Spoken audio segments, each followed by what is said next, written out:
ए भौजी का हो? जौन तोहर शादी में गईल रही हाँ? अब मड़वा पर जो गाड़ी देत रहे के? वो तोर बहिन ना तो? जेसीबी के मशीन रहे। अरे बा अब बड़ी कोड़ कोड़ के गाली देले बिया।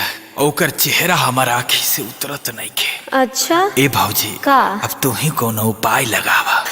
अरे मोट रहे ना तनी सा छोट रहे। अरे करियठी का? ना उ तो गोर रहे। अच्छा नटुरी ना उ तो चटुरी रहे, चाट खात रहे।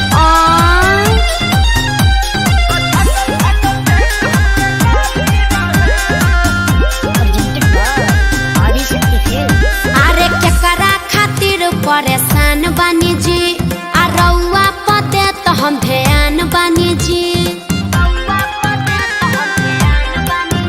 अरे केकरा खातिर परेशान बानी जी, आ रउआ पते तो हम ध्यान बानी जी। आ केकरा से लड़ल बराबर नजरिया, या रूपवा रहे कि सोनाली रहे? अरे बताएब तब नु हम जानब देवर जी। तो सुन, हाथे माइक मुंह में ओकरा गाली रहे, आ ओठे उतल दूधवा के छाली रहे। न जाने कैसन नशा कैले साली रहे, आ छाटल छाटल देत हमके गाली रहे।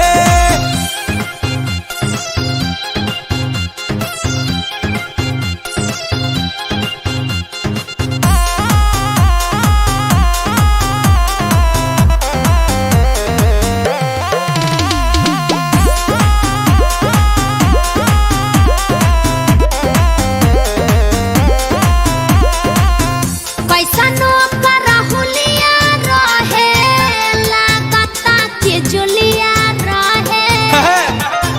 मारी तर खूबे कमकावत रहे, मुंह डांड एक संग ही हिलावत रहे। केकरा से प्यार को के रउआ चली ओइनी, कचाए के पियावा तू पियाली रहे। हम तो कॉफी पीते। अच्छा हाथे माइक मुंह में ओकरा गाली रहे, हाँ। आ ओठे उतल दूधवा के छाली रहे। ओहो। न जाने कैसन नशा कैले साली रहे, आ छातल छातल हमके देत गाली रहे।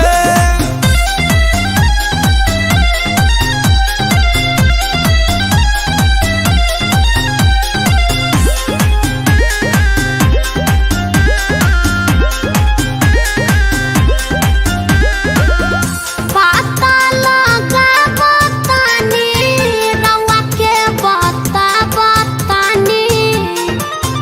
गुंजन अखिलस के ओकरे से हो गइल प्यार, तनका सेटिंग करा द भौजाई हमार। लभेर ले काऊ ओठलाली रहे, काके सब कर्म करी के जाली रहे। अरे धा ले लुए भौजी। रुको ना कुछ सोचा तनी। सोच, हाथे माइक मुंह में ओकरा गाली रहे, हाँ ओठ उतल दूधवा के छाली रहे। हाँ। आ बड़का पी के देत सबके गाली रहे। मयो गे मयो। आ माई कसम बड़ी उपवाली रहे। अरे सलोनिया रहे देवर जी। भौजी सलोनी को फोन किया जाए। है साला।